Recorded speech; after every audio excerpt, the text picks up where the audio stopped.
नमस्कार दोस्तों। प्लासी की लड़ाई का महत्व उतना ही है जितना एक मकान की नींव का होता है। सन 1757 में अपनी कूटनीति और विश्वासघात से प्लासी का युद्ध जीतकर अंग्रेजों ने ब्रिटिश उपनिवेशवाद की नींव रख दी थी। इसके बाद करीब 190 सालों तक अंग्रेजों ने राज किया। वेस्ट बंगाल के मुर्शिदाबाद से करीब 20 मील साउथ की ओर और कलकत्ता से करीब 100 मील दूर भागीरथी नदी के किनारे प्लास के पेड़ का एक छोटा सा जंगल हुआ करता था। यह जंगल लाल रंग के फूलों से भरा होता था। कहा जाता था कि फरवरी के मौसम में प्लास के पेड़ों के फूल आते थे और यहाँ के लोग जो नौकर लोग होते थे इन्हीं फूलों का रंग बनाकर होली खेला करते थे। लेकिन 23 जून 1757 दिन बृहस्पतिवार को यहाँ एक ऐसी खून भरी होली खेली गई जिसने भारत को सदियों के लिए गुलाम बना दिया। इस युद्ध में एक ओर था बंगाल के नवाब की सेना थी, दूसरी ओर ब्रिटिश ईस्ट इंडिया कंपनी की सेना। प्लासी की लड़ाई में बंगाल के नवाब सिराजुद्दौला का सामना ईस्ट इंडिया कंपनी के रॉबर्ट क्लाइव से था। इस युद्ध में सिराजुद्दौला के पास 40 से 45 हजार सैनिक थे और वहीं पास ही अंग्रेजों के पास सिर्फ 3000 से 4000 ही सैनिक थे। फिर भी जीत गए। ताकत थी। बंगाल के नवाब के पास कम से कम 50 तोप थे और वहीं अंग्रेजों के पास 12। इस एक तरफा में नजर आने वाले युद्ध में बंगाल के 500 सैनिक मारे गए, जबकि अंग्रेजों के सिर्फ 27 जवानों की जान गई थी। और यह सब हुआ एक धोखे की वजह से। वह धोखा जो एक राजा को उसके सेनापति ने दिया था। 23 जून को शुरू हुई इस जंग में उस वक्त बंगाल के नवाब सिराजुद्दौला अपने प्रधान सेनापति मीर जाफर और 3 सेनापति यारा लुप्तन खां और राजा दुर्लभ और मीर मदन के साथ जंग के मैदान में कूद पड़े। नवाब की सेना सबसे आगे तोपों को रखी, उसके बाद करीब 4000 घोड़े, उसके बाद 6000 पैदल सैनिक के साथ थी। मीर मदन तैनात थे। बाकी 2 सेनाओं और आधे से ज़्यादा करीब 35 सैनिकों के साथ प्रधान सेनापति मीर जाफर खड़ा था। सुबह 8 बजे युद्ध का विंगुल बजा और शुरू होती है जंग। इस जंग में नवाब की ओर से पहला गोला दागा गया। इसके बाद जवाबी कार्रवाई में अंग्रेजों की ओर से गोले छोड़े गए। शुरुआती दौर में नवाब की सेना अंग्रेजों पर हावी रही और इस वक्त तक अंग्रेज नवाब की सेना से सिर्फ सेनापति मीर मदन कमांड वाली सेना ही मोर्चे को संभाल रखी थी। बाकी सेना तो सिर्फ मीर जाफर के आदेश का इंतजार कर रही थी। घंटों तक ऐसे युद्ध चलता रहा, लेकिन 3 घंटे के बाद तेज बारिश शुरू हो गई उसी जंग के मैदान में। बारिश और पहले ही बारिश वाले इलाकों में युद्ध लड़ चुके थे अंग्रेज। तो क्लाइव ने फौरन अपने गोला बारूद ढकने का आदेश दे दिया और वहीं अनुभवहीन नवाब की ओर से लापरवाह सेनापति ने ऐसा कुछ नहीं किया, जिसके बाद महज एक घंटे की बारिश के बाद नवाब के सारे गोला बारूद बर्बाद हो गए। बारिश रुकने के बाद फिर युद्ध शुरू हुआ। उसी वक्त युद्ध के निर्णायक मुकाबला साबित हुआ था। बारिश के रुकते ही सेनापति मीर मदन ने बिना स्थिति को समझे अपने घोड़े पे सवार को अंग्रेजों पर हमला करने का आदेश दे दिया अपनी सेना को। ऐसे में अंग्रेजों ने तोप से गोले दागने शुरू कर दिए। नवाब की सेना पर कहर बन के टूट पड़े। इसी हमले में सेनापति मीर मदन की जान चली गई थी। उसी टाइम मीर मदन की मौत के बाद सिराजुद्दौला को बड़ा धक्का लगा, जिसके बाद उन्होंने मीर जाफर के कदमों पर अपनी पकड़ी रख दी थी। मीर मदन मर गया था तो मीर जाफर बचा था, अपनी पकड़ी रख दी कि लाश तुम ही रखो, तुम्हारे हाथों में ही है जो कुछ है। उस वक्त मीर जाफर ने नवाब सिराजुद्दौला को भरोसा दिलाया, लेकिन विश्वासघात का गंदा खेल भी खेला। मीर जाफर ने क्लाइव को यह संदेश भिजवा दिया कि मौका है, चढ़ जाओ। उसी वक्त नवाब सिराजुद्दौला को मीर जाफर की गद्दारी का पता लगा। उसे मालूम पड़ा कि उसकी एक सेना भी उसके साथ गद्दारी कर रही है। लेकिन ऐसे में अकेला सिराजुद्दौला भला कुछ नहीं कर सकता था। अपने 2000 विश्व पात्र सैनिकों के साथ सिराजुद्दौला वहां से निकल गया और बिना राजा के सेना भी क्या कर सकती थी। शाम होते होते नदी किनारे खून से सनसनी जमीन पर ईस्ट इंडिया कंपनी की अपनी जीत का परचम लहरा रहा था। दरअसल देखा जाए तो प्लासी की लड़ाई एक अनुभवहीन, नालायक, लापरवाही सेनानायक, धोखेबाज सेनापति और चालाक अंग्रेजों की कहानी और अगर इस युद्ध के कारणों को समझने की कोशिश करें तो हमें प्लासी की लड़ाई जरा पीछे, जरा प्लासी की लड़ाई से थोड़ा पीछे जाना होगा। ये उस वक्त की कहानी है जब अंग्रेज मसालों के लिए व्यापार के लिए भारत आए थे। उस वक्त मुगल कालीन बंगाल सूबे, मतलब कालीन बंगाल सूबे में अभी भी पश्चिमी बंगाल और बिहार, उड़ीसा शामिल थे, मतलब कालीन सूबे में, मनसूबे में शामिल थे। इस सूबे में की राजधानी मुर्शिदाबाद हुआ करती थी। कहते हैं कि उस वक्त मुर्शिदाबाद चकाचौंध लंदन से भी सुंदर था, उस टाइम ज़्यादा था। तो यही वजह थी कि अंग्रेजों की नज़र बंगाल की ओर टिक गई और दिल्ली में बैठे मुगल बादशाह फारूक शियार से ही शाही फरमान मिलने के बाद ब्रिटिश ईस्ट इंडिया कंपनी ने कलकत्ता फोर्ट विलियम में अपना बिजनेस शुरू कर दिया। अंग्रेज यहाँ बिजनेस तो कर रहे थे, लेकिन उनकी नज़र सिर्फ व्यापार पर नहीं थी।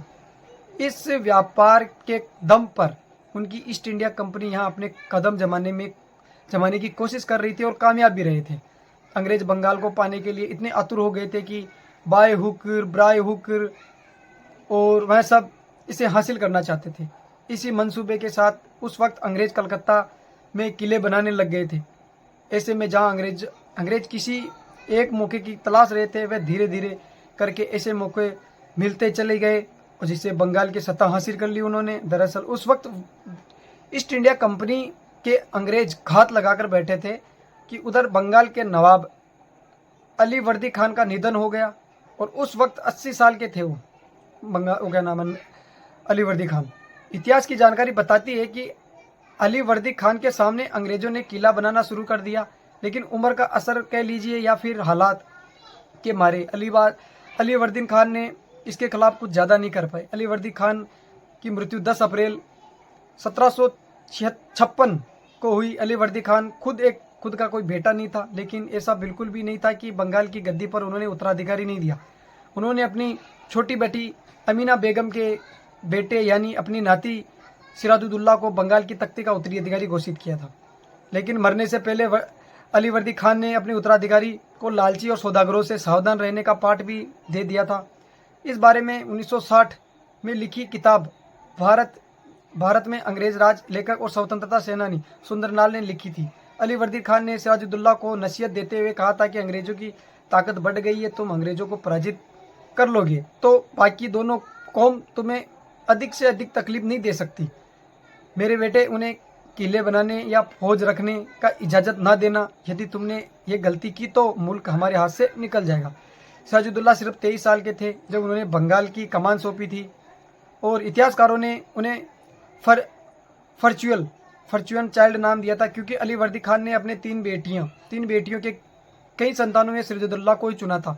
ऐसे में बंगाल के नए और युवा नवाब के सामने चुनौतियां भी कुछ कम नहीं थी, भले ही इस युवा नवाब की परवरिश बड़े ही नाजों से हुई हो, लेकिन उन्होंने जो गद्दी मिली उस पर कांटे ही कांटे थे, क्योंकि यहाँ उनका सामना अंग्रेजों से नहीं बल्कि अपनों से भी था। वे अपने जो साथ खड़े होकर पीठ के पीछे छोरा घोंप रहे थे और सिराजुद्दौला की बड़ी मौसी घसीटा बेगम, जो उन्हें बिल्कुल भी पसंद नहीं करती थी, क्योंकि बड़े होने के नाते यह तख्त उनके बेटे को मिलना चाहिए था। इसके अलावा नवाब अली वर्दी खान दूसरी बेटी मोमिना बेगम का दूसरा बेटा मोमिना बेगम का था, इसका नाम था शौकत जंग, भी नवाब बनने के ख्वाब देखता था। इसलिए वह अपनी सिराजुद्दौला से बेहद नफरत करता था। सिराजुद्दौला को लेकर एक बात और भी कही जाती है कि अली वर्दी खान उन्हें बंगाल की गद्दी सौंपी थी इसलिए क्योंकि सिराजुद्दौला महज 11 साल के थे तब उन्हें 1744 में वर्दी खां उन्हें मराठों के साथ हुई जंग में लेकर गए थे। इस लिहाजे से भले ही सिराजुद्दौला की उम्र कम रही, लेकिन उसने जंग देखी थी। काफ़ी हद तक ये सियासत के दाव पे समझने लगा था और सिराजुद्दौला गद्दी पर बैठने के बाद अंग्रेजों के किलेबंदी का सिलसिला जारी रहा, मतलब किलेबंदी का सिलसिला, जिसके बाद मजबूरन सिराजुद्दौला ने अंग्रेजों का दमन करना शुरू कर दिया। 24 मई 1756 में सिराजुद्दौला ने अंग्रेजों के कासिम बाजार की कोठी खाली करवाई और 5 जून को नवाब सिराजुद्दौला अंग्रेजों को खदेड़ने के लिए मुर्शिदाबाद और कलकत्ता की ओर निकल गए और वहाँ निशाने पर था फोर्ट विलियम। दरअसल फोर्ट विलियम कोलकाता की हुगली नदी के पूर्व किनारे पर बना हुआ एक किला है जिसे ईस्ट इंडिया कंपनी ने बनवाया था। 11 दिनों के बाद जब नवाब ने अपने सैनिकों के साथ कलकत्ता पहुंचे तो 16 जून को नवाब के चारों ओर घेराबंदी अंग्रेजों ने कर दी थी। यहाँ हुई छोटी सी लड़ाई के बाद 20 जून को इस किले में नवाब विजय सेना ने प्रवेश किया। और वैसे इस घटना से जुड़ी एक और घटना जिसका जिक्र अंग्रेज इतिहासकार अक्सर करते रहते हैं। उनका कहना है कि इस लड़ाई को जीतने के बाद नवाब सिराजुद्दौला ने सैनिकों के 146 यूरोपियन और 46 यूरोपियनों को 18/14 के एक तहखाने में ठूस कर बंद कर दिया था, जिसकी वहाँ पे जो उमस पड़ी थी और गर्मी की वजह से 123 लोगों की जान चली गई थी। और अंग्रेजों ने इस घटना को ब्लैक होल्ड कांड नाम दिया है। हालांकि इस घटना को लेकर अभी भी संदेह है, लेकिन ये कांड अंग्रेजों के मुंह पर इतना जोरदार तमाचा था कि जिसका शोर पूरे भारत में सुनाई दिया था। सिराजुद्दौला के हराने के लिए दूसरे तरीके का इस्तेमाल करना शुरू कर दिया था, लेकिन इसके लिए उन्होंने उन लोगों को चुना जो नवाब के विश्वासी थे। कहते हैं कि 4 जून 1757 को आधी रात को एक पालकी में बैठकर एक अंग्रेज अफसर मीर जाफर के महल में उनसे मिलने गया था। मीर जाफर से। और मीर जाफर सिराजुद्दौला को गद्दी से हटाने के लिए अंग्रेजों की मदद करता है तो मीर जाफर को बंगाल का नवाब बना दिया जाएगा।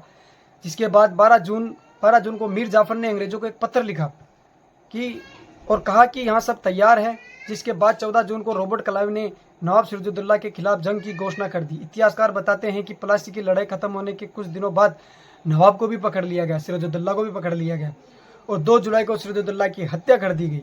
और जिसके बाद अगले दिन उनके सर को काटकर मुर्शिदाबाद की गलियों में घुमाया गया। कुछ इस तरह प्लासी की लड़ाई लड़ी गई थी और अंग्रेज ने भारत पर कब्जे की शुरुआत कर ली थी। यही दौर शुरू हुआ था। भारत में अंग्रेजों की हुकूमत शुरू हो गई थी इस टाइम से। और दोस्तों, ये भारत की एक सच्ची घटना है जो किसी भारतीय का खून खोल सकती है। इतिहास से जुड़ी ऐसे ही वीडियो देखने के लिए आप मेरे चैनल से जुड़े रह सकते हैं। चैनल को सब्सक्राइब कर सकते हैं और जितना सपोर्ट करोगे उतना मेरे को मोटिवेट होऊंगा, मतलब मैं वीडियो बनाने के लिए। और जितना मेरे से अच्छा हो सके मैं उतना करने की कोशिश करूंगा। तो मिलते हैं नेक्स्ट वीडियो में नई एनर्जी के साथ। ये अपनी प्लासी की लड़ाई थी जिसमें धोखा हुआ था, उस वजह से 4000 अंग्रेज जीत गए थे 45,000 लोगों के सामने। देखो साहब, ये सब विश्वासघाती का एक नतीजा है। तो मिलते हैं नेक्स्ट वीडियो में, ऐसी वीडियो लेके आता हूँ। मिलते हैं नेक्स्ट वीडियो में नई एनर्जी के साथ। जय हिंद, जय भारत।